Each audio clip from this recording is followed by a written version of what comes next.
a todas las personas que estáis en Meta, también a las que estáis en Zoom. Tenemos el gusto de tener con nosotros a tres personalidades, realmente. El primero de ellos que quiero presentaros es Antonio Cirión Quijano, que desde el principio se puso en contacto con Meta Librería para hablarnos de una persona que ha sido muy querida por nosotros, José Gaos, que tuvo que exiliarse a México y que sobre ella y su pensamiento filosófico ha trabajado, ¿no? Él es profesor en la Universidad Nacional Autónoma de México y en la Universidad Michoacana de San Nicolás de Hidalgo, Morelia, y desarrolla los proyectos del diccionario Husserl, el glosario guía para traducir a Husserl y la bibliografía de fenomenología en español. De Husserl ha traducido las conferencias de París, el artículo de la Enciclopedia Británica y las ideas el 1 y el 2. Es autor de la fenomenología en México y miembro fundador y coordinador del Círculo Latinoamericano de Fenomenología. Dirigió la serie Fenomenología en Gitanjáfora, Morelia, editorial de los años 2003 a 2017. Y desde 1997 coordina en la UNAM la edición de las obras completas de José Gaos. Es académico del Instituto de Investigaciones Filosóficas de la UNAM desde 1984 y actualmente está adscrito a la Unidad de Investigación sobre Representaciones Culturales y Sociales de la UNAM en el campo de Morelia. Aunque él me imagino que va a decir algo sobre sus acompañantes, también me gustaría presentarlos. A su derecha está Javier San Martín, conocido de Metalibrería y uno de los autores que están en nuestras estanterías. Él es catedrático de Filosofía en la UNED, autor de más de 100 artículos de fenomenología y antropología filosófica, publicado tanto en prensa y en revistas españolas como extranjeras. Solamente cito, por ejemplo, La antropología, ciencia humana, ciencia crítica, que está en su tercera edición, para una superación del relativismo cultural de Tecnos, que lo tenéis ahí en Meta, del 2009, Tolerancia, fundamentalismo y dignidad, 3 cuestiones de nuestro tiempo, etc. Sería bastante largo nombrar todas sus obras. Y creo que él es el creador de la Sociedad Española de Fenomenología, de la que es presidente honorífico, y actualmente es presidente de la Sociedad Hispánica de Antropología Filosófica. Muchas gracias, Javier, por estar con nosotros. Y a la izquierda, José Lasaga Medina, profesor de Filosofía de la UNED e investigador de la Fundación José Ortega y Gasset Gregorio Marañón de Madrid. Ha publicado José Ortega y Gasset, Vida y Filosofía, 1883-1955, en el 2003, Metamorfosis del Seductor, Ensayo sobre el mito de Don Juan, en el 2004, Figuras de la vida buena, Ensayo sobre las ideas morales de Ortega, en el 2006, Hannah Arendt, un ensayo biográfico de 2017, que también tenéis en Meta, y también ha colaborado con el libro homenaje que se le hizo a Javier San Martín en el 2018, La razón y la vida. Así que, como veis, tenemos 3 extraordinarios contertulios para estar un rato filosofando en Metalibrería. Así que muchas gracias y cuando queráis. Muchas gracias, Margarita. ¿Se escucha bien? Sí, estás un poco afónico, ¿verdad? No, esa es mi voz. Es tu voz. Bueno, pues entonces procuraremos poner más atención todavía.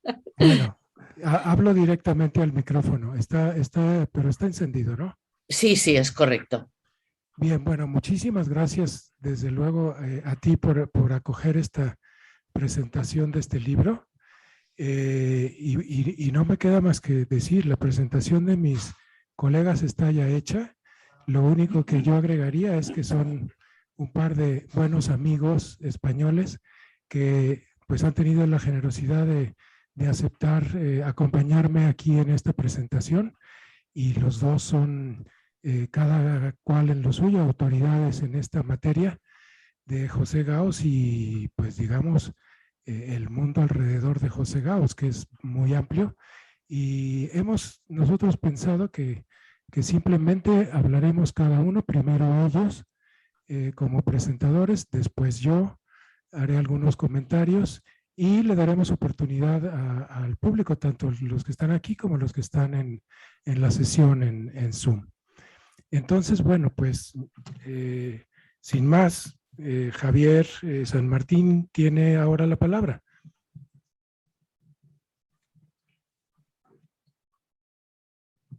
Buenas tardes a todos, a los presentes en esta sala, aunque creo que sean más los conectados por internet, por la difusión que tiene este acto.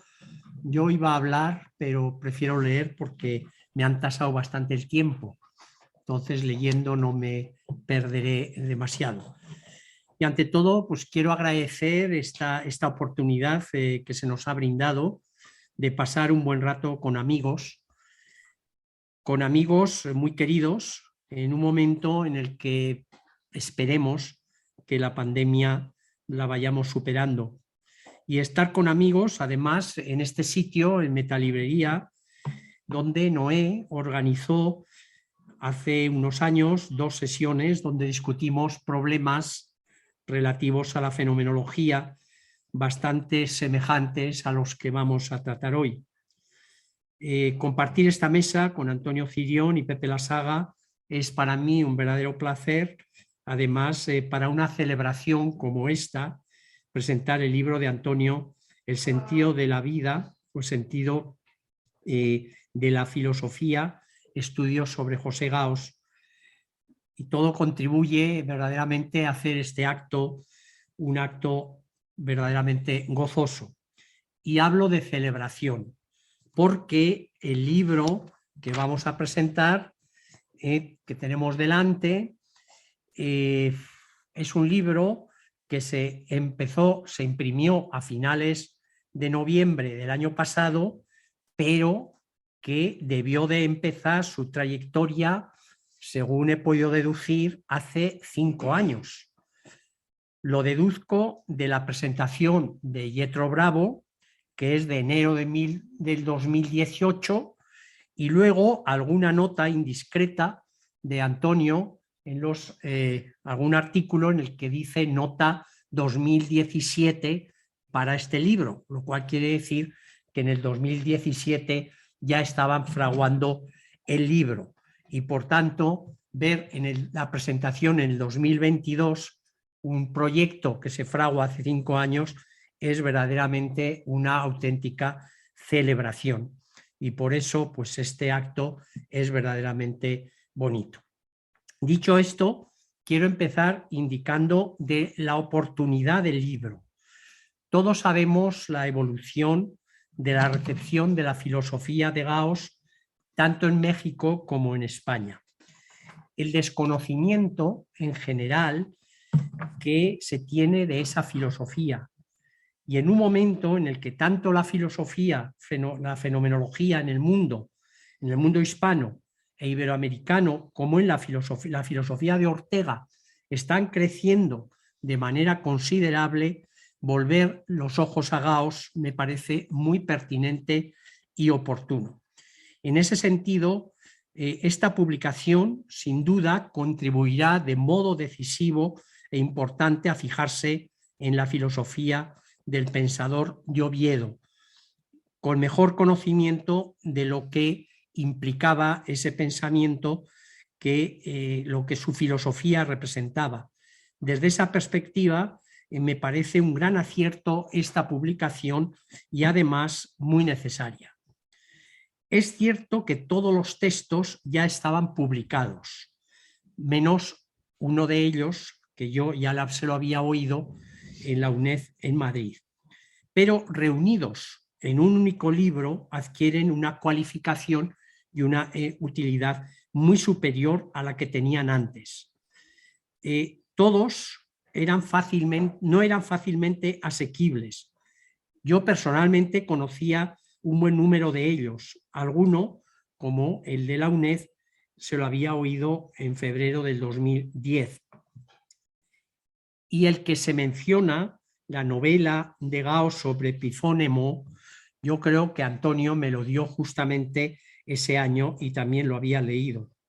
El siguiente, sobre la pluralidad, es el que se lo había oído a Antonio en esas jornadas de la UNED a principios de febrero en el contexto del proyecto de Jesús Díaz.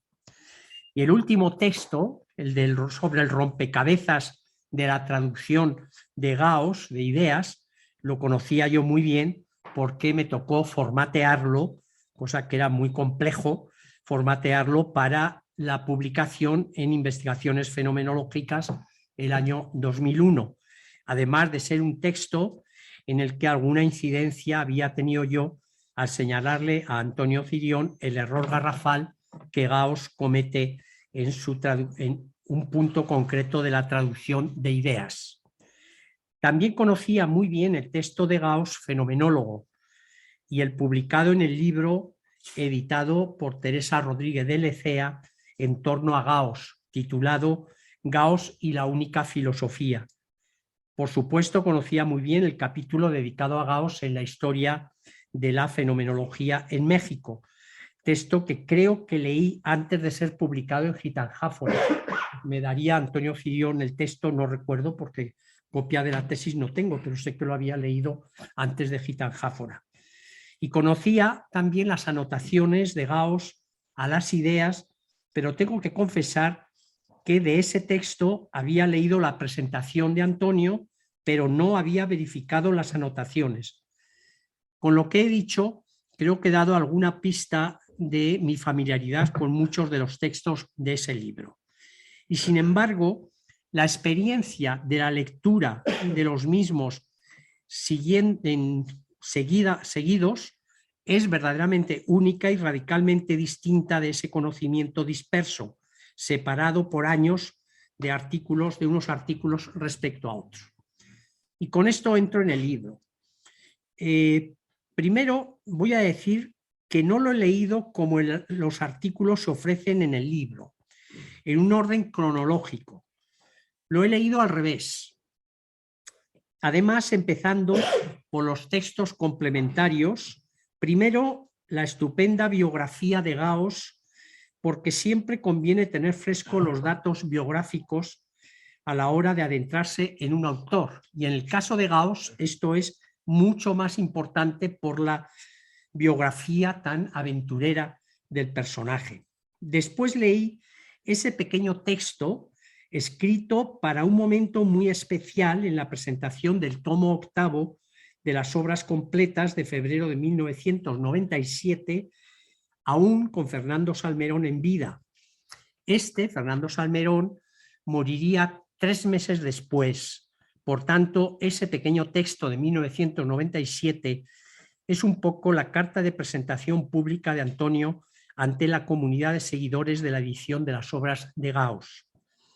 Como se cuenta en la página sobre Gauss, a la muerte de Salmerón, en mayo del 77, se crea un comité asesor del proyecto de publicación de las obras completas, constituido por la directora del Instituto de Investigaciones Filosóficas de la UNAM, el presidente del Colegio de México, después Alejandro Rossi, discípulo de Gauss, Teresa Rodríguez de Lecea, que entonces era miembro del Instituto del CSIC de aquí, Ramón Xirao y Luis Villoro, que le ofrecen a Antonio Cirión ese mismo año hacerse cargo del resto del proyecto.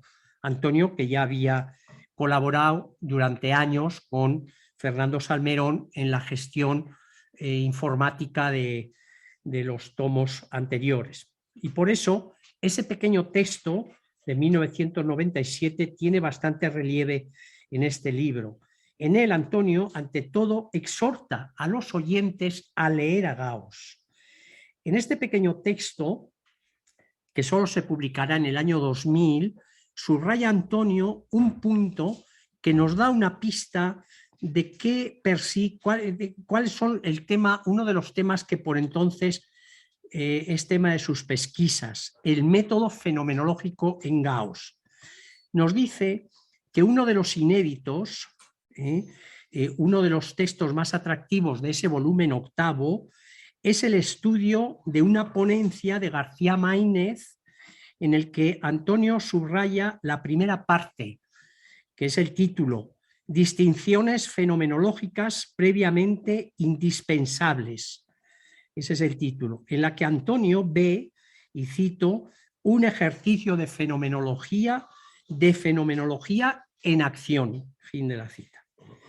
Después eché una ojeada al rompecabezas de la traducción y el último texto, y revisando el texto del error garrafal cometido por Gauss al final en la traducción, al final del párrafo 50 de ideas, Antonio señalaba que Gauss, que según su traducción, para el cual, según su traducción, lo absoluto para Husserl es la conciencia refleja, y dice Antonio, no debía de estar tan seguro, pues en una anotación, aquí ahora la podemos ver, en la página 74, la anotación E106, que se refiere al final del parágrafo 54 de ideas, habla Husserl de la vivencia absoluta. Y ahí se pregunta Gauss, ¿qué es? Se pregunta Gauss que en su traducción del parágrafo 50 había dicho que la vivencia absoluta es la reflexión. Y ahora dice, no está aún claro si la vivencia absoluta es la que es objeto de la reflexión en cuanto objeto de esta o esta. O sea, se cuestiona la traducción que ha hecho. En mi opinión, está absolutamente claro, pero él no lo tenía claro. Él traía un tremendo prejuicio desde Madrid de lo contrario, que la conciencia pura era la conciencia refleja, un puro ojo que ve, dirá Ortega en el prólogo para alemanes. Ahora que tenemos fácil acceso a las anotaciones, he visto que también la E109, 2 páginas más después y referida al parágrafo 57, todavía es más claro este punto. Dice Gauss, no está claro si la cogitatio y el cogito se refieren al acto objeto de la reflexión, a la reflexión, o a las dos. Y dice, y ahora expresa con toda claridad su temor, nueva manifestación del no estar claro cuál sea la conciencia pura, si la que reflexiona o la que es objeto de esta. O sea, el tema está absolutamente claro dónde estaba el dilema, pero él no cambió. Después ya no hay este tema y no cambió. Al poner a nuestro alcance estas anotaciones en este libro, contribuirán a estudiarlas a fondo en un trabajo que será enormemente interesante y que hay que decir que todavía nadie ha estudiado, que yo sepa, estas anotaciones, lo que pueden significar, que son muchísimas cosas.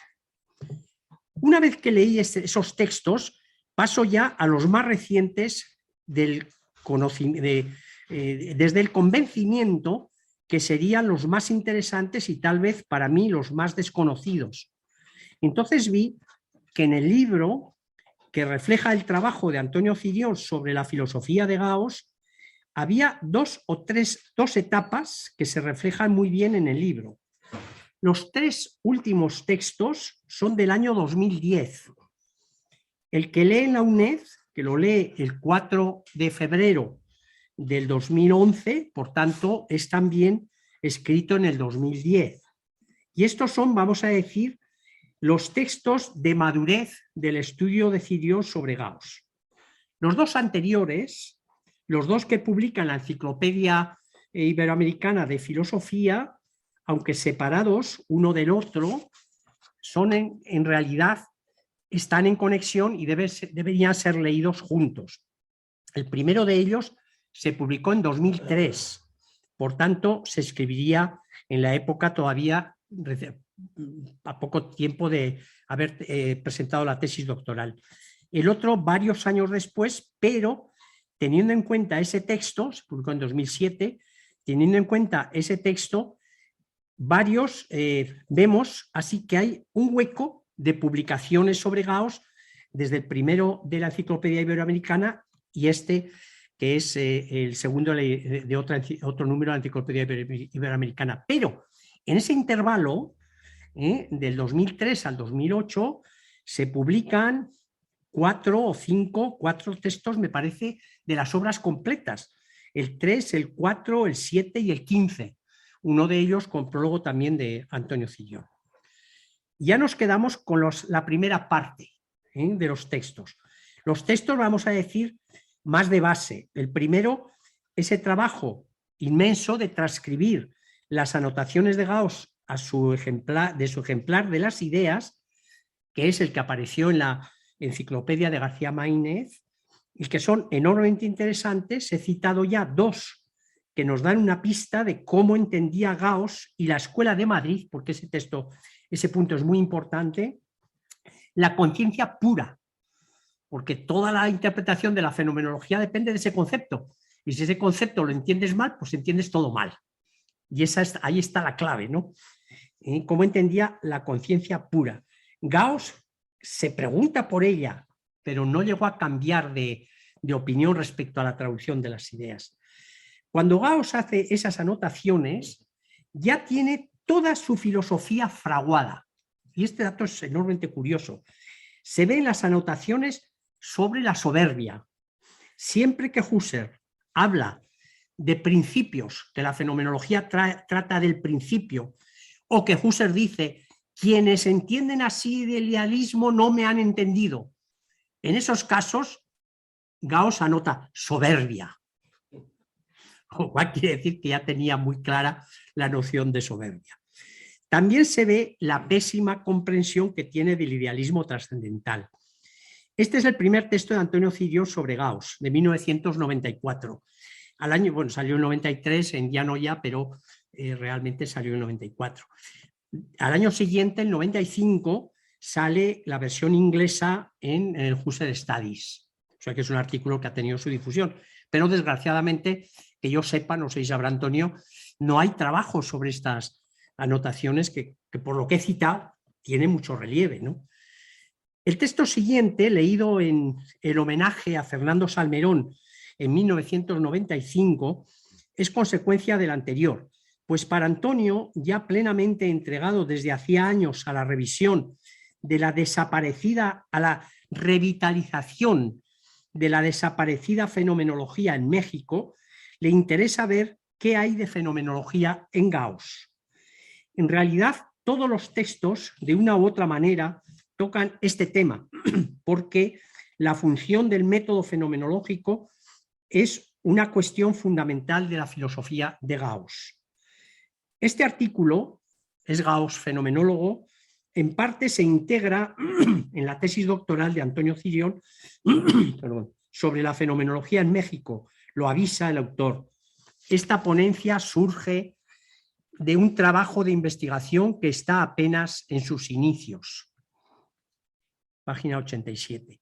El texto deslinda con acierto el sentido del uso gaussiano del método fenomenológico y su deslinde de la fenomenología de Husserl. Y esto a pesar de la multitud de fenomenologías de diversos objetos que hace Gauss y que cita en la página 95. Antonio Cirión destaca que Gauss incluso llega a exponer las reglas del método fenomenológico.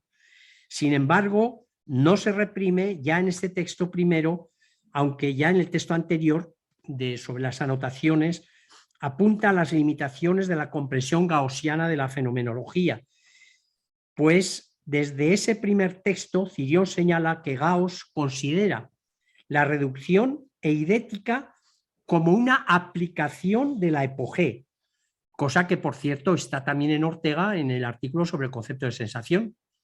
Cuando se quita las cosas, la existencia, queda la esencia, con lo cual ya tenemos hecha la reducción eidética. Este error se arrastra desde entonces.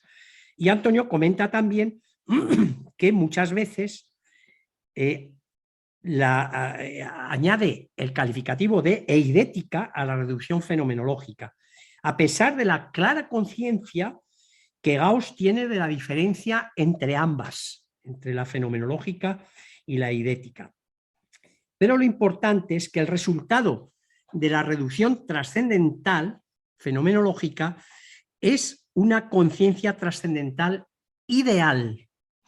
Este tema siempre ha estado en Gauss y es lo que se ve de la conciencia pura. De hecho, quisiera detenerme, después de esto, quisiera detenerme en algunos puntos, más de cara a un debate entre nosotros que por seguir las indicaciones del libro, de que el presentador Pietro Bravo hace buenos resúmenes en la presentación.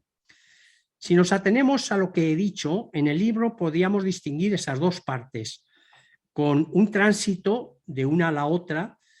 La primera trata de la fenomenología de Gauss, la segunda de la filosofía de Gauss.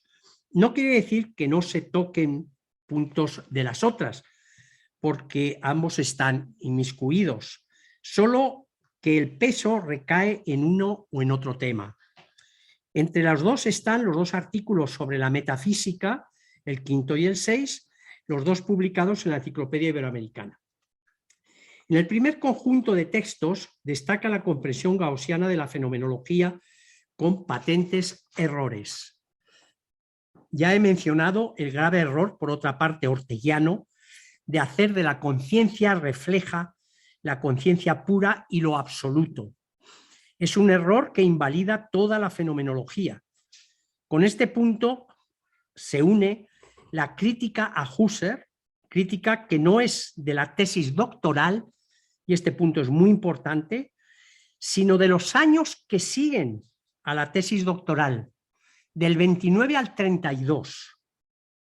Estas fechas son muy importantes, porque es cuando fragua en Ortega también la crítica. El resultado de la reducción es una conciencia pura, ideal, que solo puede poner ideas y por tanto es necesariamente idealista.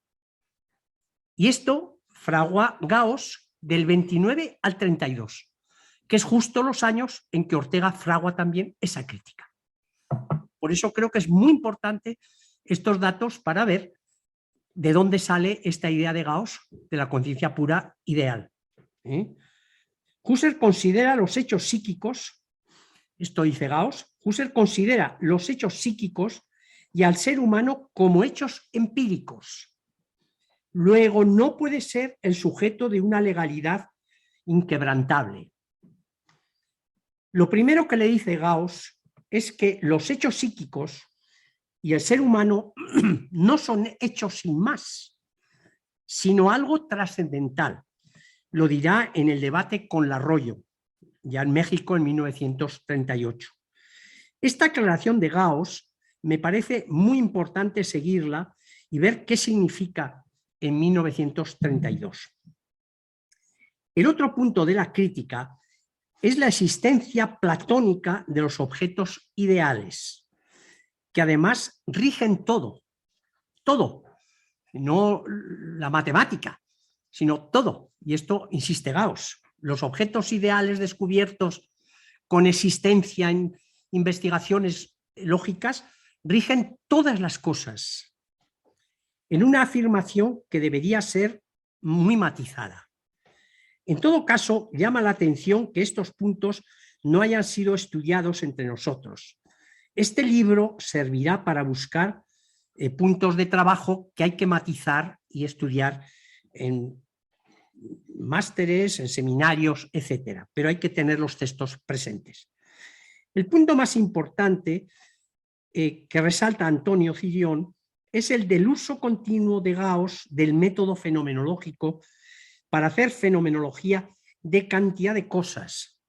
Aquí hay un punto que quisiera subrayar. En estas descripciones, Gauss busca la esencia de aquello que somete al análisis fenomenológico, por ejemplo, la esencia de la soberbia, la esencia de la filosofía, que por cierto coinciden, la esencia de la filosofía y la esencia de la soberbia, o la esencia del ser mexicano. En este caso, Antonio se revuelve contra la fenomenología eidética. Bueno, se revuelve primero Gauss, y Antonio irónicamente le pregunta que cómo va a encontrar la esencia de lo mexicano sin tener en cuenta las atribuciones jurídicas del ser mexicano, un poco en broma. Y aquí es donde dice Antonio, habla de una empresa desatinada, es su adjetivo, pues buscar la esencia de lo mexicano fuera de las estipulaciones jurídicas es una empresa desatinada. Por eso hay que andar siempre con mucho cuidado en estas fenomenologías.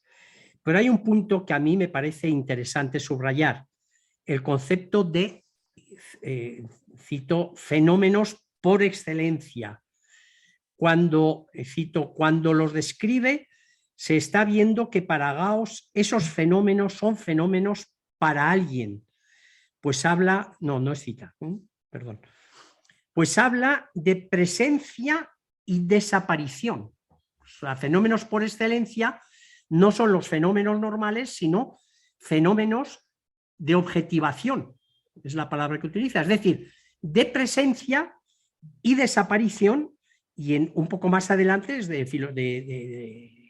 la filosofía, de presencia, aparición y desaparición.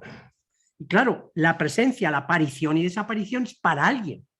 Por tanto, estamos evidentemente en un terreno radicalmente fenomenológico. Y esta desaparición, además, se vincula con los objetos negativos. Como las cosas desaparecen, tenemos una noción negativa. Otra cosa es cómo vincula a estos, además, esa desaparición con el odio, o sea, los conceptos negativos, con el amor y con el odio, cosa que veremos a Antonio Cirión le irrita un tanto. La segunda parte está vinculada, decía, a la filosofía de Gauss, más característica de Gauss, su filosofía de la filosofía. No es que en la primera parte no aparezca la filosofía de la filosofía, pero el peso está en la fenomenología. Ahora, en la última parte, que son los últimos artículos, está en la filosofía de la filosofía. Los textos de Antonio son verdaderamente espléndidos para hacernos ver toda la poeticidad de esta filosofía de la filosofía, su paradoja. La paradoja es una de las palabras que más aparece, además de la soberbia, que también aparece en el libro un montón, pero la paradoja también. La paradoja fundamental de aplicar Gauss la filosofía de la filosofía, con los problemas que plantea la filosofía de la filosofía, a su propia filosofía. A veces incluso parece irritarse Cirión con Gauss por la irresponsabilidad de Gauss en obstinarse, esta palabra importante, en enseñar una filosofía que en definitiva es un fracaso, solo una muestra de la soberbia del filósofo que se empeña en buscar en balde desde los principios absolutos donde todo es imposible. Entonces Gauss se obstina en enseñar una filosofía que de antemano está diciendo que es un fracaso y que no sirve para nada. Entonces, claro, esto no deja de ser un tanto irritante. Y Antonio se ve que en el libro continuamente se está reprimiendo de no soltar la pluma.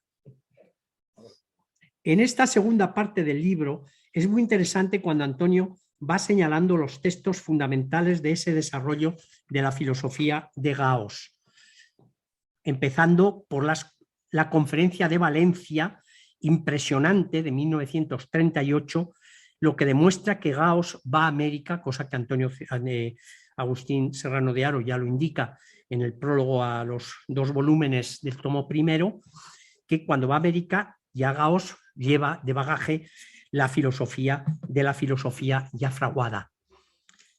Luego, la importante polémica con Larroyo. Después, en 1938, las primeras conferencias en México. Después vienen las confesiones profesionales de 1953, aunque Antonio siempre pone el año de edición, 58, pero son del 53, que es cuando las pronuncia, junto con otro texto al que le da Antonio mucha importancia, el discurso de la filosofía de 1954, ya después los textos canónicos magistrales de la filosofía y del hombre. Son hitos de esta filosofía, de la filosofía, que parten de la biografía de Gauss, de su aceptación entusiasta de la filosofía cuando lee la metafísica, el criterio de Balmes y su filosofía fundamental. Después su decepción por el fracaso de sus pretensiones de una filosofía segura.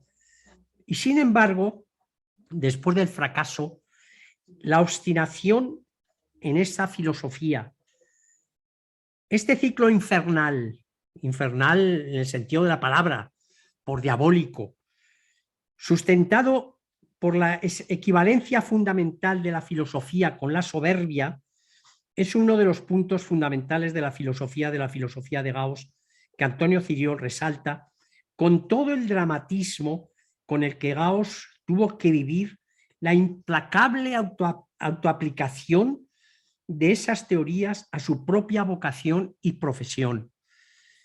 Para terminar, quiero recuperar un tema que sale continuamente en estos últimos capítulos, el tema de la filosofía como antropología filosófica.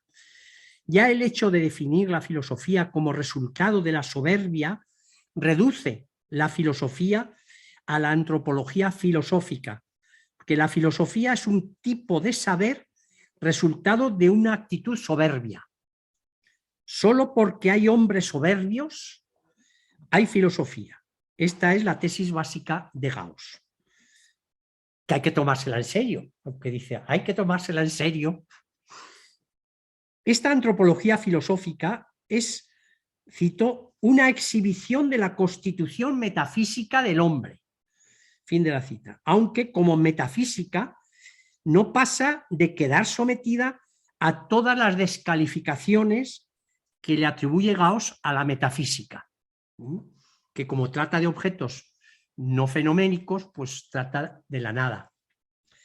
Respecto a este tema, creo que Antonio Cirión nos plantea un reto para con Gauss, de aclarar, si es que se pueden aclarar, porque da la sensación de que en él hay intuiciones valiosas que cuando crees que las has entendido, enseguida se oscurecen con otras.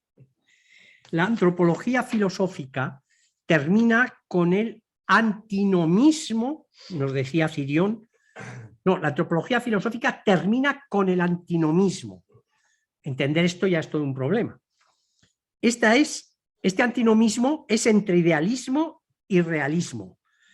Yo me pregunto, ¿qué voy a hacer disciplinarmente en la antropología filosófica con ese antinomismo? Resulta enormemente complicado. Por eso es tan difícil entrar de manera curricular en la filosofía de Gauss. Tengo que decir que a mí personalmente Fernando Salmerón me regaló, cuando estuve aquí, creo que fue el 95, ya yo creo que estaba ya enfermo, me regaló el libro publicado en Fondo de Cultura, un libro pequeñito, Antropología Filosófica y otros ensayos. Yo leí ese libro, intenté integrarlo en mi antropología filosófica y me resultó imposible. Tengo que decir así, porque claro, es que está hablando de estos temas, ¿no? Integrarlo curricularmente en una disciplina, es decir, no sabes dónde meterlo, ¿no? Sobre todo cuando termina diciendo que es la única forma de metafísica a la altura de los tiempos, cuando a la vez está diciendo que la metafísica es una disciplina arcaica ya caducada, condenada a desaparecer. Entonces, claro, te mueves continuamente en una considerable contradicción. Y ya termino, no lo he escrito porque no me apetecía, pero insistiendo en el último texto, que está en la primera parte, que Yetro Bravo dice que es una mera reseña, pero es mucho más que una reseña, porque es la ponencia que Antonio Cirión tuvo en la presentación del libro de Carlos Llano Cifuentes, un libro sobre Gauss, metafísica y fenomenología. Y es un texto que es mucho más que una reseña, porque es un comentario donde se trasluce la personalidad del autor, Carlos Llano Cifuentes, la filosofía de Gauss, evidentemente, y la personalidad de Antonio Cirión. Las tres cosas. Por eso es un texto a leer detenidamente, porque es delicioso. A mí me sonaba mucho el nombre Carlos Llano Cifuentes, y entonces me preocupé ver quién era, por qué me sonaba tanto el apellido. Claro, me sonaba tanto porque es hermano de Alejandro Llano Cifuentes, que ha sido un catedrático jubilado ya de la Universidad de Navarra, del Opus. Yo soy de Pamplona y conocí a todos los profesores de la Universidad de Navarra, y uno de ellos es Alejandro Llano Cifuentes. Pues Alejandro Llano Cifuentes es hermano de este Carlos Llano Cifuentes. Entonces miré quién era Carlos Llano Cifuentes, y es un señor que murió en el 2010, que había nacido en México, de familia española y cubana, volvió a España, estudió en España, volvió a México, y en México es todo un personaje, fundador de la Universidad Panamericana y creador de un instituto de mucho éxito de creadores de empresarios. Él, miembro del Opus Dei, estudió en la Universidad Santo Tomás de Aquino en Roma, no sé si sería inicialmente dominico, no puedo decir, pero esa es una universidad de los dominicos.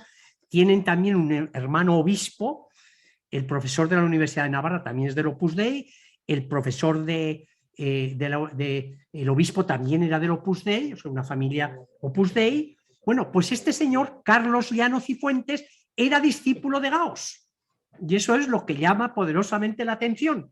Y en Gauss no le interesa tanto la fenomenología de Gauss, le interesa la metafísica, fundamentalmente la metafísica. Y aquí es donde Antonio, pues claro, en el texto, Antonio reprocha tanto a Llano Cifuentes como a Gauss, a Llano Cifuentes, que saque de Gauss lo que no está en Gauss y oculte lo que no va a su favor, porque claro, está diciendo que la metafísica es absolutamente una disciplina filosófica que ha dejado de ser filosofía porque es ya decayente y ahí fuera a la altura de los tiempos, ¿no?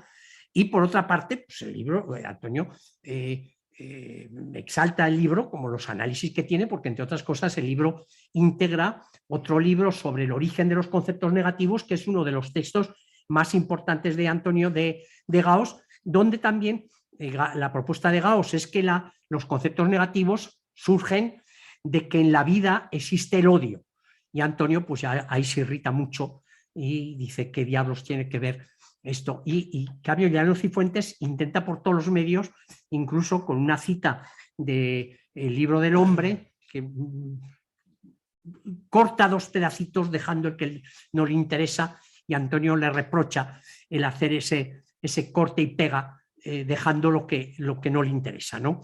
Entonces se ve cómo el libro de Llano, primero Llano Cifuentes es un personaje en México, y por eso los presentadores del libro no son dos cualquiera, son uno el editor de las obras de Gauss, Antonio Cirión, y otro nada menos que Luis Villoro, que era el gran personaje filósofo de México. Y entonces adecuado también al personaje de Llano Cifuentes.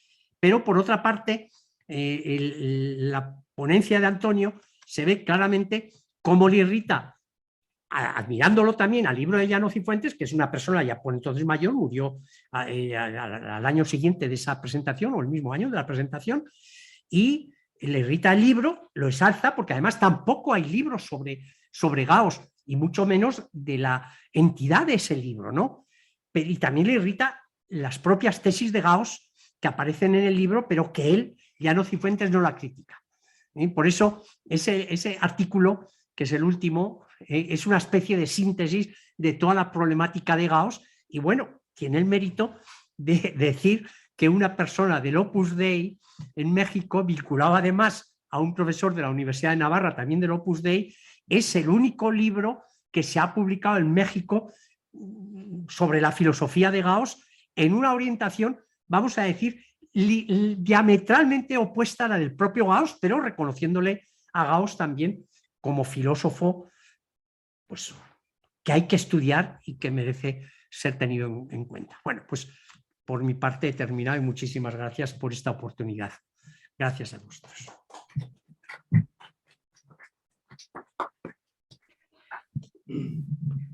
Bueno, le doy la palabra ahora a José Lazaga Medina.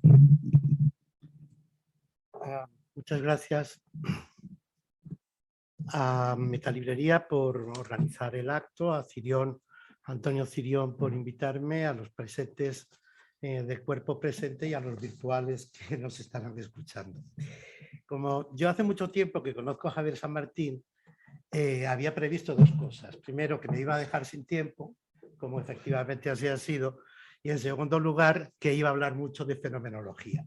De modo que entonces yo voy a hacer una estoy seguro que más breve que la suya, notablemente más breve. La traigo escrita para que pueda ajustarme a una estipulación razonable de tiempo. Y en segundo lugar, no voy a hablar de fenomenología de Gauss y la fenomenología, porque de eso, ¿qué puedo decir yo ante semejantes maestros que conocen tan exhaustivamente, y lo digo sin ironía alguna, claro, que conocen tan exhaustivamente no solo la fenomenología husserliana, sino también las interpretaciones de Gauss. Yo me voy a centrar y bueno, evidentemente no me voy a apartar mucho del libro de Antonio, y tampoco de muchas de las ideas, así, dada la complejidad que tiene todo el discurso gaussiano, no estará de más que algunas de las puntos que ya ha sacado Javier en su intervención, yo vuelva sobre ellos. Con un poco de suerte también consigo decir algo que no se haya dicho todavía, pero vamos, de eso no se lo garantizo. Yo voy a empezar por establecer desde el punto de vista que los temas del libro son, creo que tres. Gauss y la fenomenología, sin duda, ha quedado suficientemente hablado. Gauss frente a sí mismo, es decir, la filosofía de Gauss, que es un tema que Antonio considera absolutamente central en la forma de estructurar la complejísima obra de Gauss. Y hay una tercera parte que yo creo que se podría, digamos, ordenar. Es decir, yo he hecho una lectura transversal y ahora verán que no me refiero específicamente a ninguno de los textos, aunque los mencione en su momento, pero digo que en esa lectura transversal creo que se deja organizar en torno a un tercer punto, que sería la salvación posible de Gauss, lo de posible lo subrayo, la salvación posible de Gauss que practica Antonio Cirión en su libro. Pero voy a empezar con una pregunta que espero que luego Antonio quiera responder, si le parece bien. La pregunta es, ¿le habría interesado José Gauss como filósofo a Cirión, al margen del avatar editorial en el que se vio inmerso tras la temprana muerte del editor y responsable de las obras completas, Fernando Salmerón? Yo no contesto a la pregunta, ¿de acuerdo? Voy a hacer una breve aclaración de precisamente ese avatar biográfico, porque yo creo que es la circunstancia biográfica que está detrás de toda la filosofía que resuma este libro, ¿no? El caso es que Fernando Salmerón, discípulo de Gauss, había sido el editor de las obras completas, muere prematuramente, porque yo, ¿qué edad tendría en 1997 cuando muere? 60 y pocos, ¿no?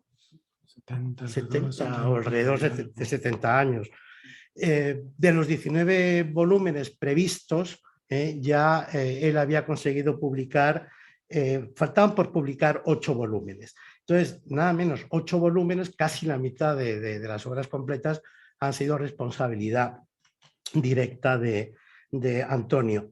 Aquí, en este libro, ese trabajo suyo de edición de las obras completas se hace notar porque hay dos textos, concretamente uno titulado Leer a Gauss, que funciona como la presentación del tomo 8 de las obras completas, y luego hay una presentación del volumen 15 de las obras completas que él se leyó en una feria del libro.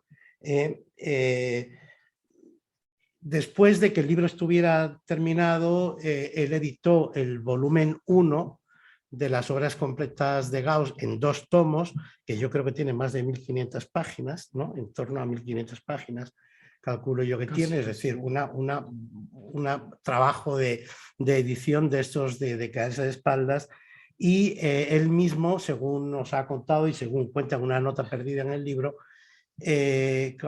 tiene ya preparada prácticamente la edición del último volumen, del volumen 18, que tendrá una cosa extraordinariamente interesante, que son la edición de las jornadas filosóficas, que viene a ser la primera versión de las confesiones profesionales de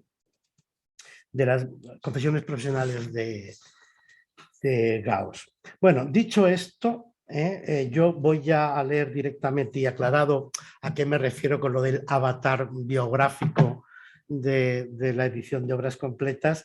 Para contextualizar la pregunta que le dirijo, voy ya a comentarles o a leerles, mejor dicho, mi comentario.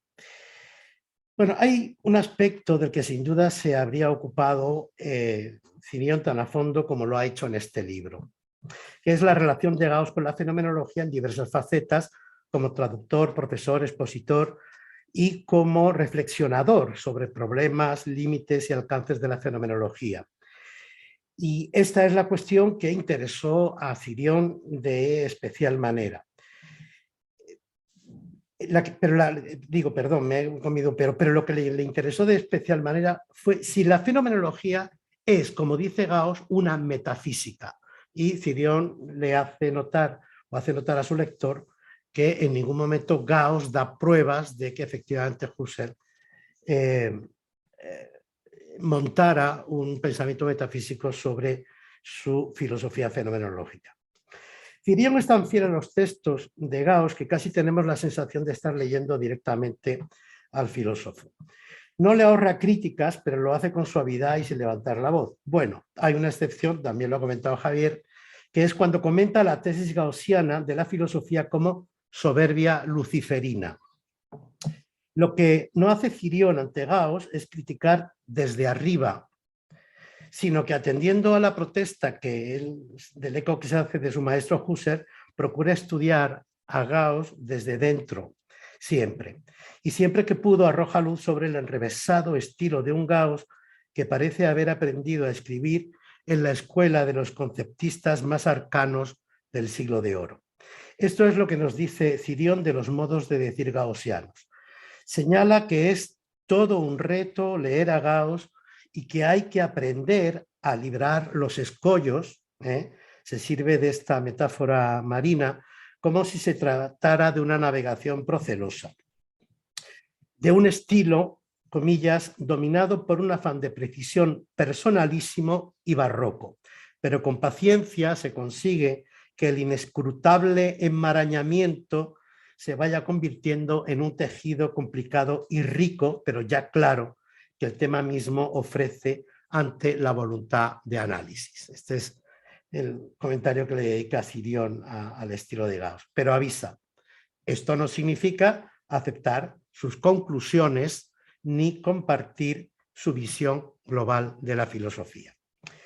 Este enrevesado y opaco estilo de Gauss, se entiende, no lo es siempre, solo cuando quiere añadir un plus de precisión y rigor científico, de precisión analítica.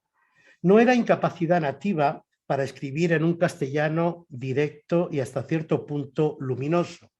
Ahí están las confesiones profesionales para confirmarlo, o los ensayos fenomenológicos sobre la caricia y el tiempo, las exclusivas del hombre, o sus escritos sobre el Quijote.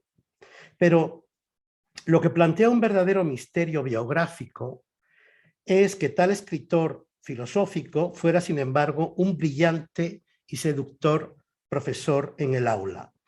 Todos sus discípulos coinciden en alabar su destreza comunicativa en clases y seminarios. Uranga uno de los discípulos más interesantes de Gauss, lo resumió en un epigrama que cita Cirión, por supuesto. Quien no lo oyó a Gauss, quien no lo oyó, lo perdió. Y Cirión reconoce, comillas, tendríamos que haberle escuchado en el aula, se entiende, tendríamos que haberle escuchado para tener un juicio sobre quién era Gauss, ¿no? Y esto nos lleva al problema que plantea el cruce de las dos profesiones, entre comillas, porque es un concepto clave para Gauss, de las dos profesiones que Gauss asumió como vocaciones, la de profesor de filosofía y la de filósofo. De la primera, de la de profesor, dice estar seguro de ser profesor de filosofía en plenitud. No así de la segunda, no así de la de filósofo. Estoy convencido de que esa inseguridad última que nunca le abandonó tuvo que ver con su estilo, y me refiero a la vez al estilo de escribir y al de pensar, a las palabras y a las ideas. Fue la pluralidad de todas aquellas filosofías de la historia de la filosofía, tan bien enseñadas en el aula, tan vividas y dramatizadas, lo que recargó su ánimo de escepticismo. Cirión lo expone muy bien. El dilema eran o todas falsas, todas las filosofías de la historia de la filosofía son falsas, y entonces se acaba la filosofía, o todas las filosofías son verdaderas. Y entonces la filosofía puede llegar a ser una confesión personal, aunque con el tiempo el resultado será idéntico al primero, escepticismo filosófico, aunque no como doctrina, sino como actitud, que es una matización importantísima que en su momento hace Cirión. El profesor Gauss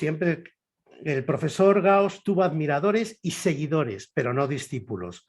Ni siquiera el fiel Salmerón, su editor, del que observa Cirión en un texto que le dedica en el libro sobre la forma de interpretar la gaussiana filosofía de la filosofía, que si hubiera asumido la doctrina del maestro, si Salmerón le hubiera hecho caso a Gauss, no habría podido llevar a cabo su propia filosofía.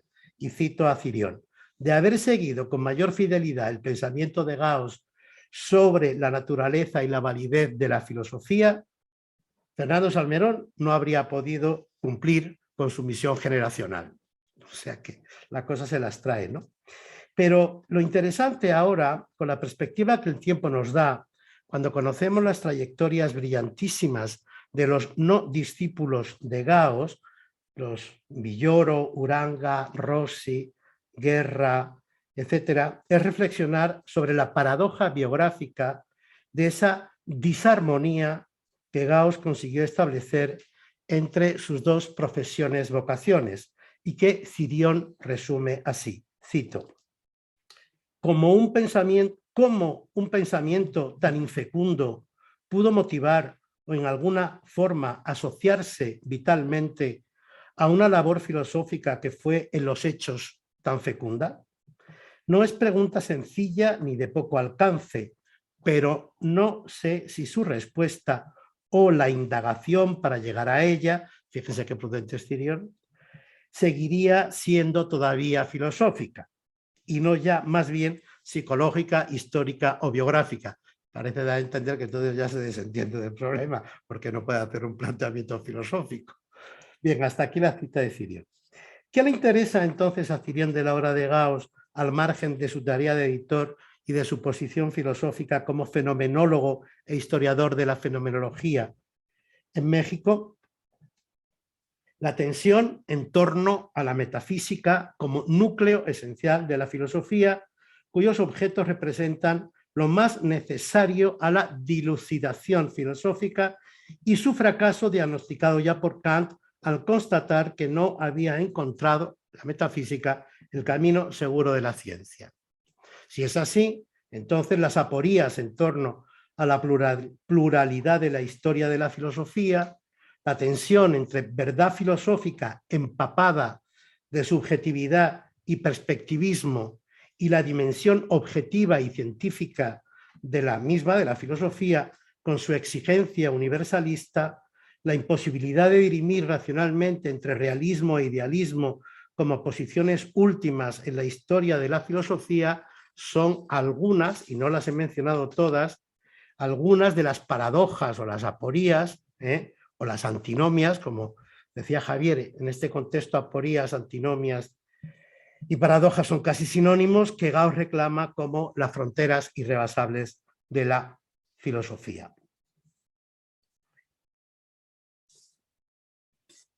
Me voy a ir directamente, voy a saltar el desarrollo que hago de la cuestión de la filosofía. En realidad es muy complicado de exponer y lo tengo demasiado resumido. Y entonces me voy a ir al último apartado, el rescate de Gauss, que es donde Cirión intenta, desde mi punto de vista, con bastante éxito, aunque quede al fondo una zona, digamos, neblinosa de por qué Gauss termina su filosofía como la termina cuando escribe sus grandes cursos. Les voy a leer únicamente la parte que titulo Rescate de Gauss. Se entiende que rescate de Gauss por parte de Cirión.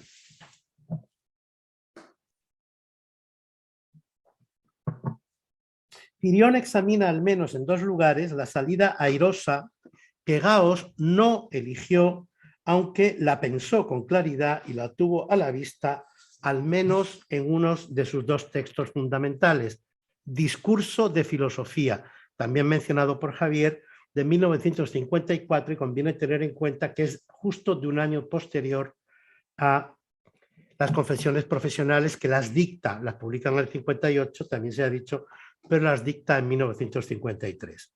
El suelo sobre el que Gauss habría podido construir su filosofía, compatible con los tiempos, habría sido una síntesis de Husserl y de Ortega.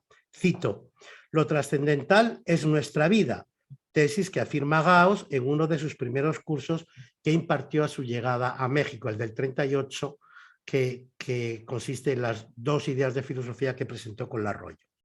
Cirión comenta así la afirmación anterior. Este pasaje, dice Cirión, es sin duda el momento de máximo acercamiento doctrinal del pensamiento de Gauss con la fenomenología trascendental de Husserl. Hasta aquí la cita. Y añade un par de líneas después. Lo que le interesa destacar ahora a Gauss es que la noción de una realidad trascendental entendida como una vida de sujetos individuales en una comunidad de convivencia le habría servido como fundamento suficiente para poder evitar la conclusión de que filosofar es inevitablemente confesión que solo vale para su autor. Esto es un poco lioso, porque en realidad esto que pudo haberlo hecho Gauss no lo hizo. Cirión dialoga en ausencia con Gauss diciendo: podías haber salido por este lado. Tenías esto a la mano en el discurso de la filosofía y finalmente elegiste escribir esos dos grandes mamotretos a los que se ha referido Javier, el de la filosofía y el del hombre, como dos textos que conforman un sistema filosófico que sin embargo se anula a sí mismo al final como pura confesión personal. Ahora, tenía mimbres Gauss para poder fabricar una filosofía, digamos, intersubjetiva, una filosofía que podía compartir con la comunidad filosófica y con cualquiera que se hubiera interesado en hacer filosofía o en leer filosofía. La respuesta de Cirión a este interrogante es que sí podía, y que en el discurso de filosofía y en la intuición aquella de Husserl Ortega en el texto de las dos ideas de filosofía, ahí estaba esa salida. Bueno, sigo leyendo y ya termino. Sobre esta hipótesis propone Cirión su lectura del discurso de filosofía, donde expone una filosofía que cree posible un intercambio productivo de ideas. Estaríamos más allá de los irreductibles monólogos de filósofos soberbios, ironiza Cirión, irreductibles monólogos de filósofos soberbios, estaríamos ante una inequívoca voluntad de diálogo que dejaría atrás su filosofía, digamos, oficial, la que resume como originada en una individualidad radical, solitaria y solitaria en su última intimidad, pura soberbia pura voluntad de poder. Esto es lo que habríamos podido evitar. Pero si Gauss tuvo una especie de revelación, la palabra es mía, no de Cirión, pero si Gauss tuvo una especie de revelación que Cirión describe como una nueva conciencia, cabría otra forma de practicar la filosofía al margen de la soberbia y de su voluntad de sistema que terminan en el nihilismo de nuestro tiempo. Cabría entonces una melancólica serenidad filosófica, una filosofía, esto va entre comillas, filosofía de la melancólica serenidad, que es la expresión que usa Gauss. Capaz de sentir contra la voluntad de poder el valor de la plural, cito, el valor de la plural riqueza del universo, comprensiva de la rica pluralidad de las personalidades individuales y colectivas. El preciso comentario que de esta cita del discurso hace Cirión puede ser elevado a conclusión de su juicio sobre Gauss y a modo de prudente ejercicio de salvación, en el sentido orteguiano de la palabra salvación de Meditaciones del Quijote.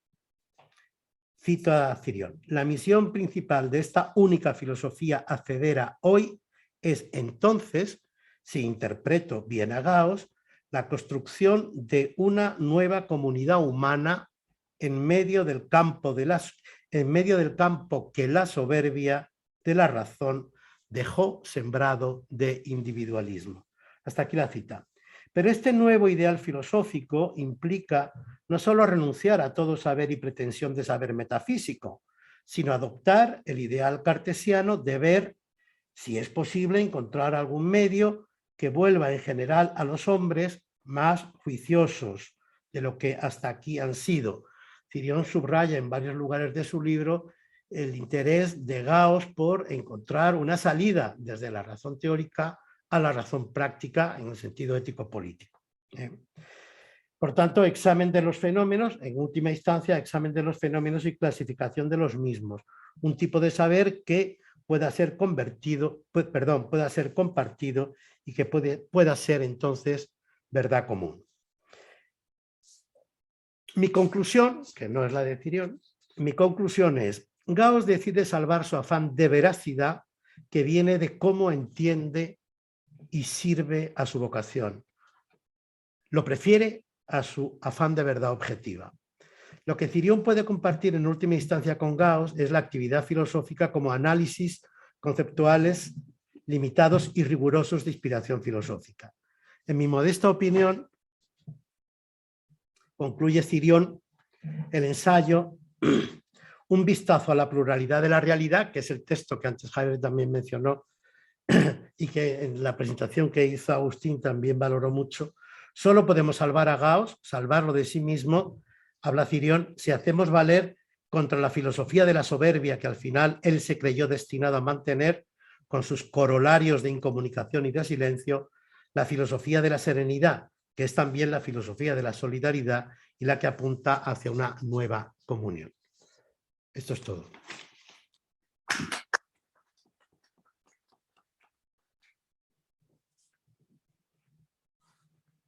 Bueno, muchísimas gracias a los dos. Creo que en aras de redondear un poco más la presentación del libro mismo y respondiendo un poco a lo que han dicho mis colegas, diré solo, bueno, algunas cosas, aunque tengan también un carácter biográfico, porque se ha tocado el punto y sí es, creo yo, importante para entender, bueno, a fin de cuentas, algunos de los sentidos importantes del libro mismo. En efecto, y Pepe se refirió a esto con mucha perspicacia, aunque no desarrolló el punto, lo dejó como pregunta. Pero en efecto, el libro, y de hecho los textos del libro y mi interés mismo por Gauss, tienen un origen azaroso, muy contingente, casi accidental,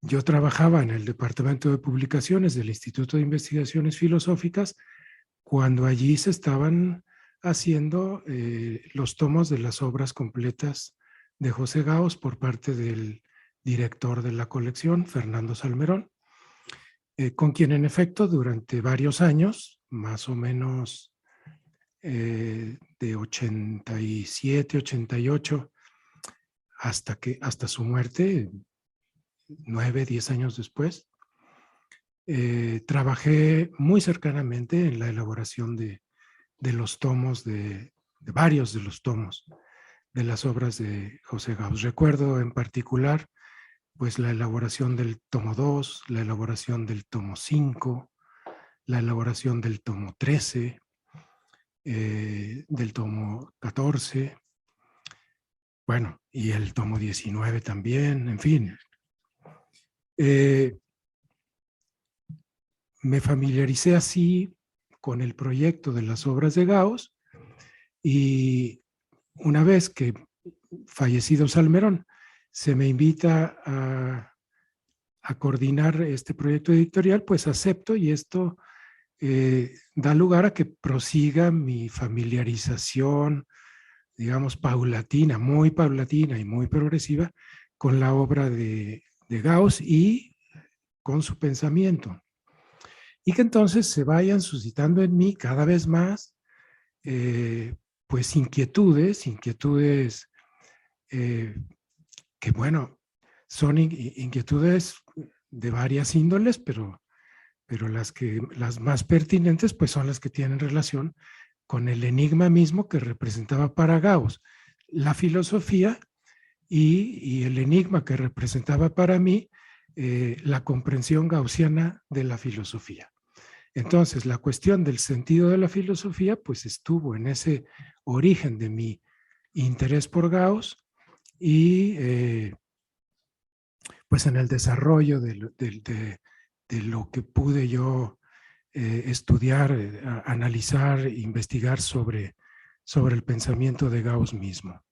Desde luego que conocía a Gaos como traductor de libros de fenomenología y por supuesto que en ese respecto me habría interesado de cualquier manera, aunque no me hubiera yo involucrado en el proyecto editorial de sus obras completas.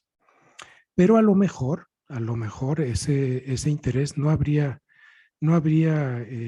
llegado a tanto como a lo que llegó después. No puedo saber tampoco hasta dónde habría llegado. Desde luego que ya trabajando después de Salmerón en la elaboración de los tomos de Gaos, conociendo sus manuscritos y viendo luego también la repercusión del pensamiento de Gaos en varios círculos de investigadores en México y en España, pues esto significó para mí un estímulo que, bueno, prosigue hasta el día de hoy, haciéndome ver que, bueno, si hay, bueno, no diría yo tantísimo interés, no tantísimo, no, pero si hay un interés tan serio en varios círculos de colegas en el pensamiento de Gaos, en relación con la fenomenología o no, pues significa que es un pensador que, si no tuviera yo suficientes razones para afirmarlo, pues podría simplemente saber que tenía relevancia histórica suficiente.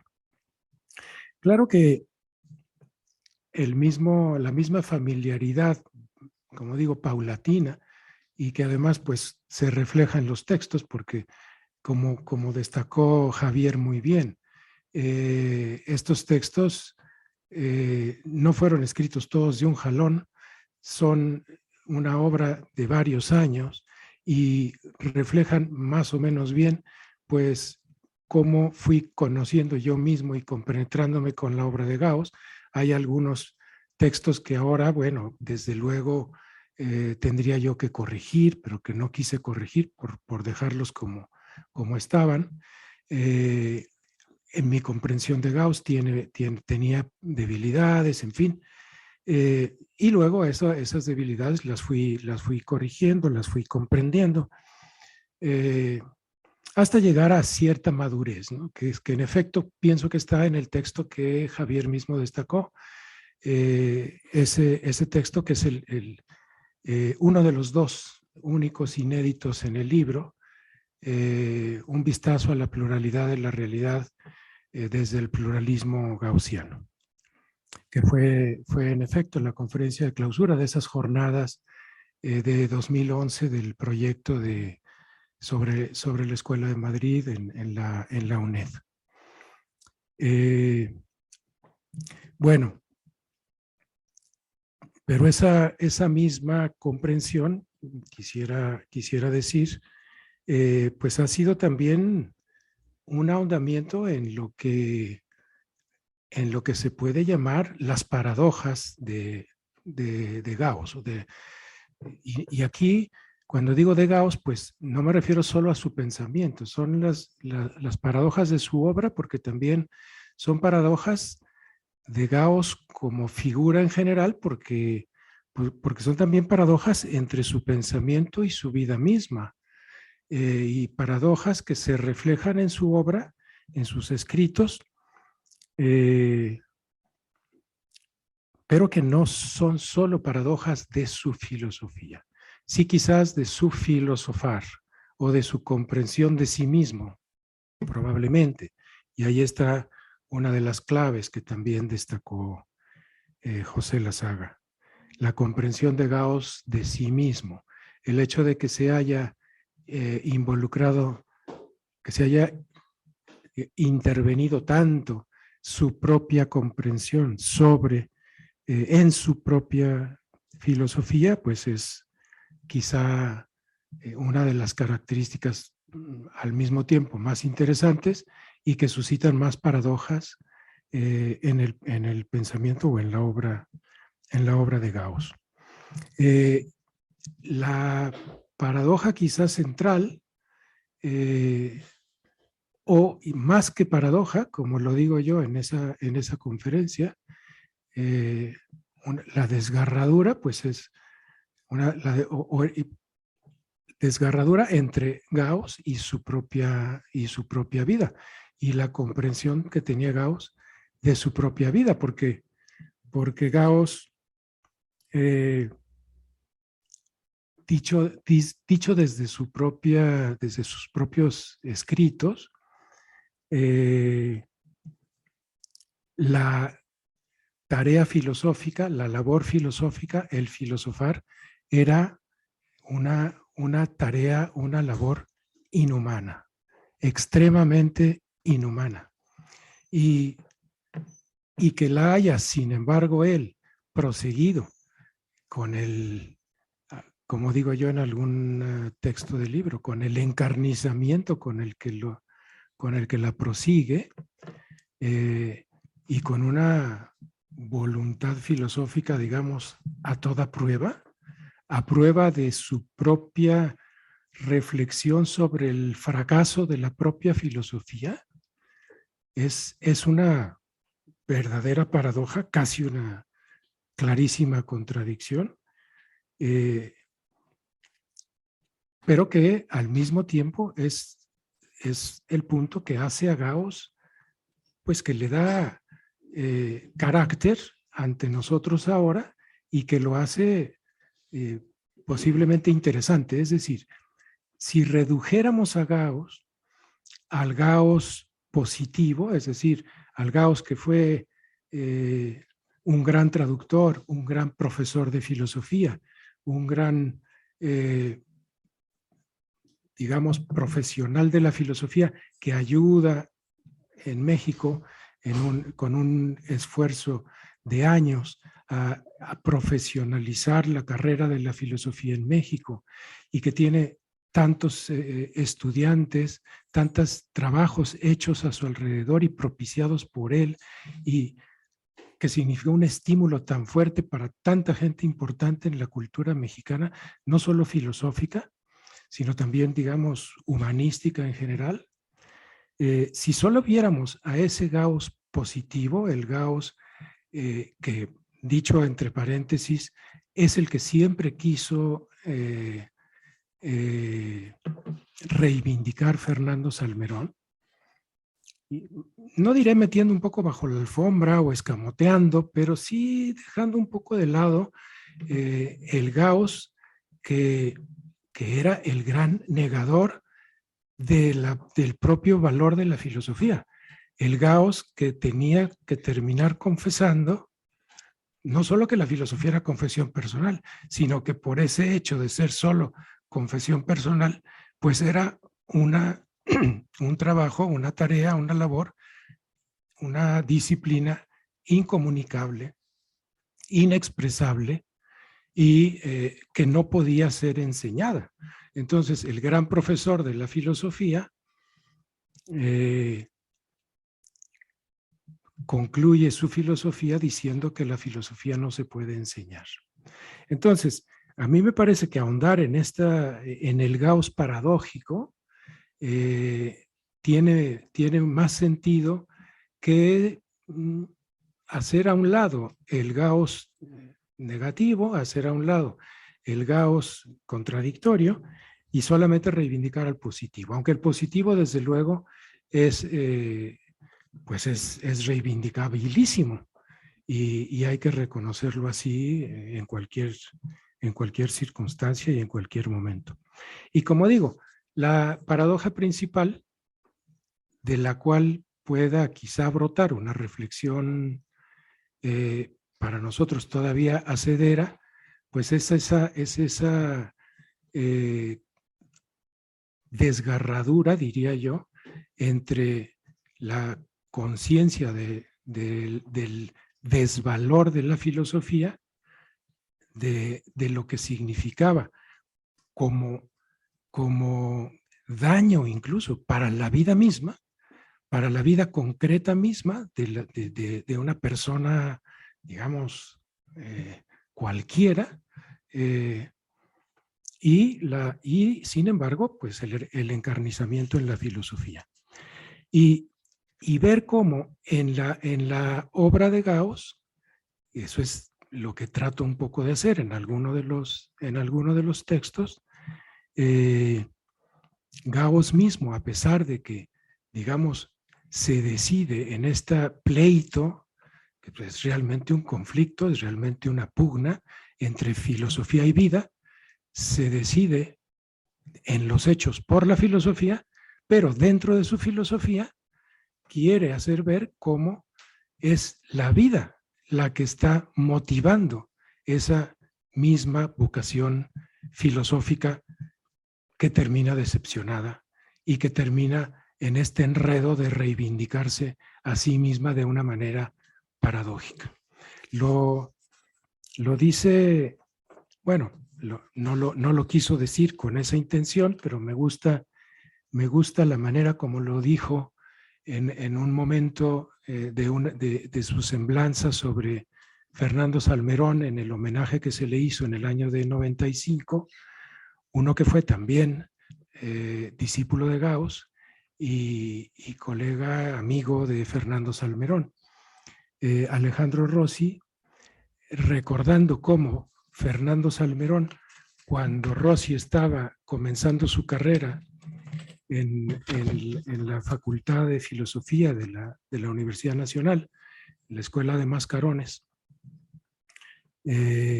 Salmerón fungió para él como una guía de su estudio de filosofía y de su guía de su conocimiento del medio filosófico en México. Y dice, lo voy a leer, me gusta esta cita, dice: valoro los consejos que de modo ecuánime y al mismo tiempo firme me dio Fernando Salmerón. Desde luego, no olvido el fundamental consejo que le dio Fernando Salmerón, que me acercara lo más que pudiese a la cátedra y a la pedagogía amplia de José Gauss, un hombre que, entre nosotros, se jugó la vida por la filosofía.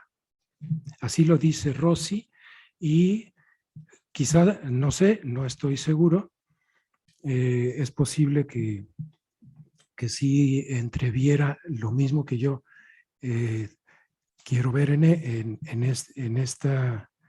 este juego de la vida,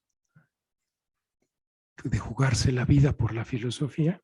No sé si Rossi veía lo mismo que yo veo, pero creo que esto es justamente lo que sucedió con Gauss. Gauss se jugó entre nosotros, y entre nosotros, bueno, pues es entre nosotros filósofos, entre nosotros estudiosos de la filosofía en México, entre nosotros que queremos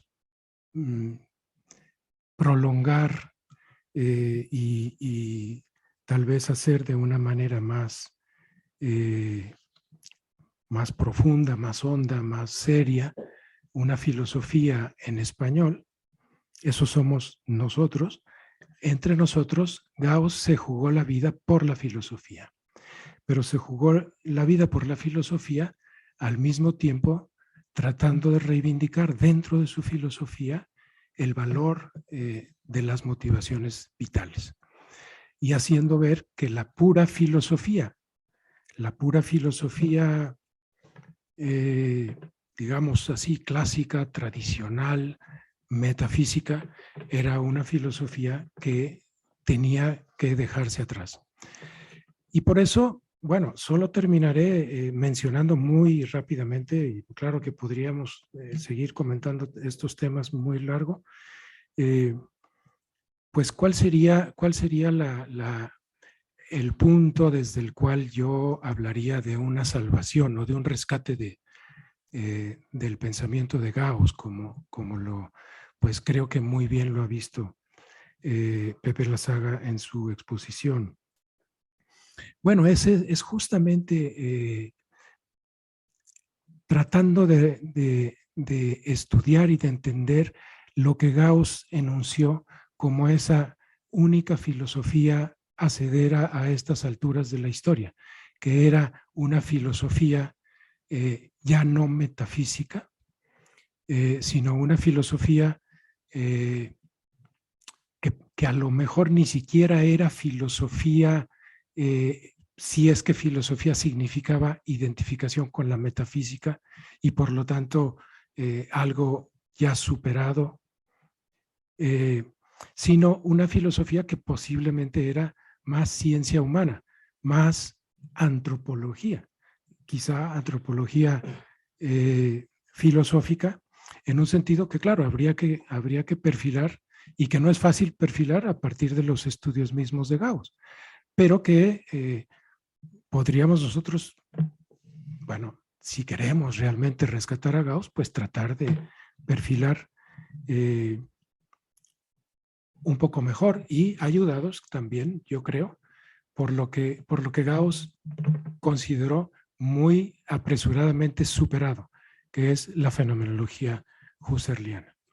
Bueno, aquí lo dejaré porque pues no hay tanto tiempo tampoco, y quisiera también pues darle la palabra al público que nos está escuchando.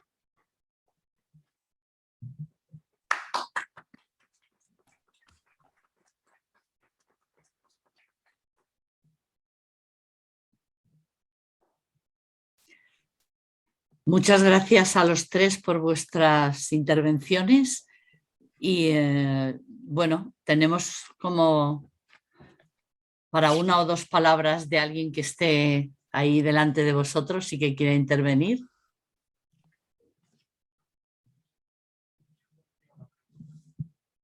Bien, pues ¿será que te acercas al micrófono? Sí, se lo acerca. Sí, pues no sé si el cable da. Es mejor, mira.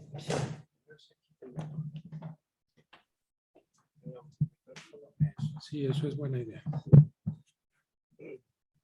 Frente a mi desconocimiento sobre la filosofía de Gauss, me surgen ciertas cuestiones o contradicciones que me he apuntado después de la ponencia. Por cierto, me ha gustado mucho y doy las gracias a los ponentes. Querría preguntar al autor del libro cuál fue la intención de Gauss desde su filosofar para la vida, de manera confesional o mediante la elaboración voluntaria de una nueva filosofía sustentada sobre el carácter escéptico de filosofías anteriores. ¿Dónde quedó su vocación y un vivir para filosofar o un filosofar para vivir? Sería un poco la idea contradictoria que me ha suscitado a los planteamientos que habéis formulado. Y nada más sería eso. Bueno, puedo quizás simplemente decir esto. Gauss conoce la filosofía, como lo recordó Javier San Martín, leyendo a Balmes, leyendo la filosofía elemental de Balmes, y se enamora de ella, se enamora de la filosofía, tenía 15 años, y descubre ahí, en esa, bueno, la filosofía que él no conocía antes y que conoce en ese libro, le resulta una disciplina absolutamente seductora y fascinante, pero se da cuenta también de dos cosas.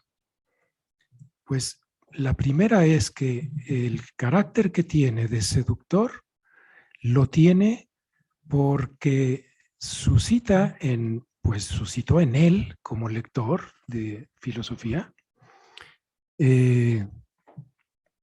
y porque aparentemente esto es lo que vio él en esa filosofía, vio que era una disciplina en la cual el que la desarrollaba, el que la ejercía, el filósofo,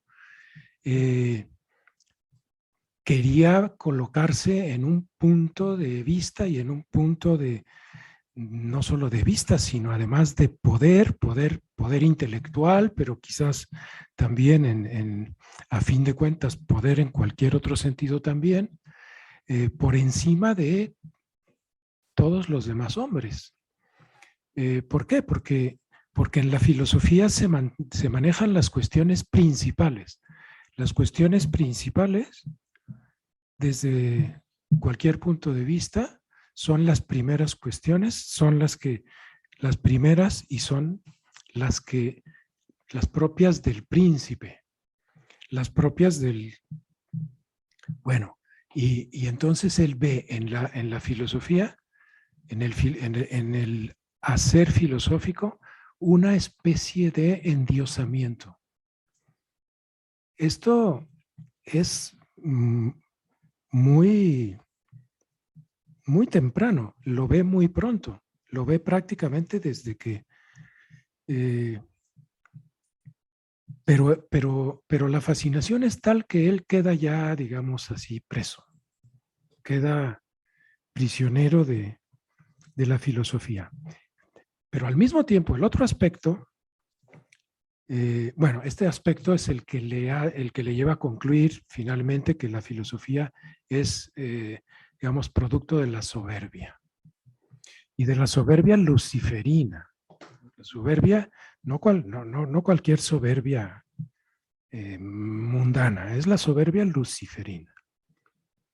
La del hombre que verdaderamente aspira a medirse con Dios y a ser superior a Él.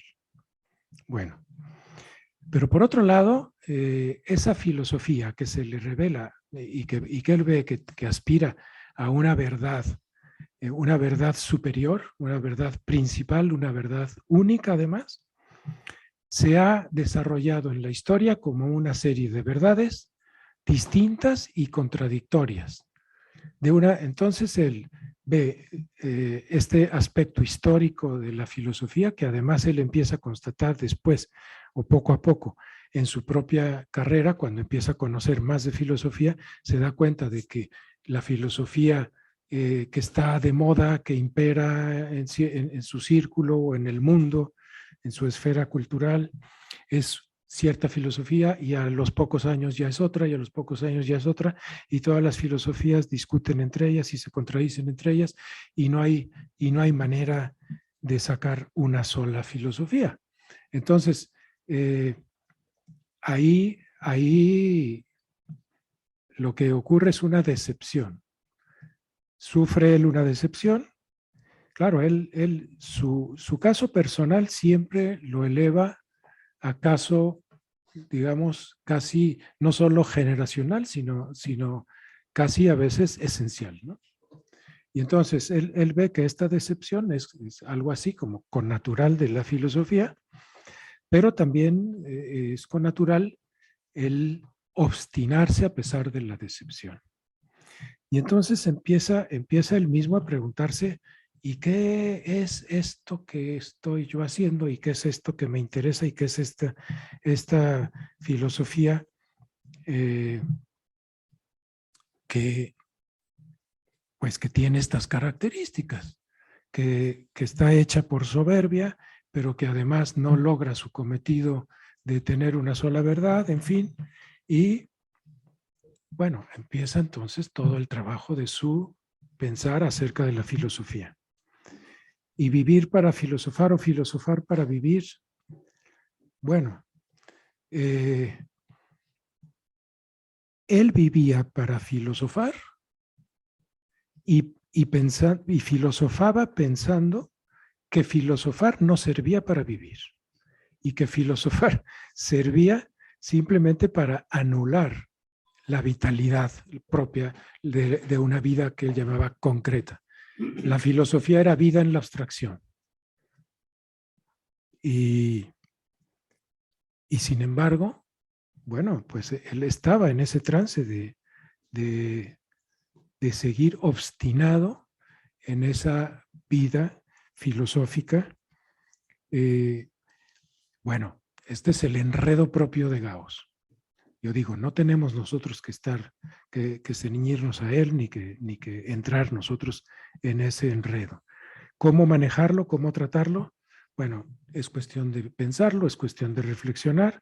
Lo que sí es que este propio enredo de Gauss entre vida y filosofía, entre un filosofar vital que se consideraba a sí mismo antivital, pues ese nos sirve a nosotros para reflexionar sobre nuestra propia vocación filosófica y sobre nuestras propias motivaciones al filosofar. Para eso sí sirve bastante bien Gauss, para que, aunque sea por contraste, nos preguntemos, bueno, pero nosotros desde nuestras propias motivaciones filosóficas, ¿podemos responder a esto? ¿Y cómo responder a esto? Y eso es ya un punto interesante y nos da una circunstancia y una coyuntura que resulta muy valiosa, me parece a mí. Bueno, yo creo que hemos abusado bastante de vuestro tiempo y que solo quería daros las gracias a Javier, a José Lasaga y por supuesto a Antonio Cirión, que ha rescatado a este filósofo español tan poco conocido entre nosotros realmente, pero que a partir de esta charla de hoy quizá lo hayamos conocido un poquito mejor y seguro que será un elemento más dentro de nuestro campo, que es la librería, ¿no? Pero también nuestro pensamiento para, aunque sea una acción inhumana lo de filosofar, como habéis dicho, ¿no? Sin embargo, pues algunos no pueden vivir si no filosofan. Y gracias a eso nosotros tenemos este espacio que es Metalibrería. Así que muchas gracias por vuestro tiempo y por compartir vuestra sabiduría. Pues muchísimas gracias a Metalibrería y a ti, Margarita, y a todos los que nos han escuchado aquí y en línea, en internet. No sé si mis colegas quieran añadir algo. Solamente dar las gracias también a Metalibrería y a la paciencia de los escuchantes.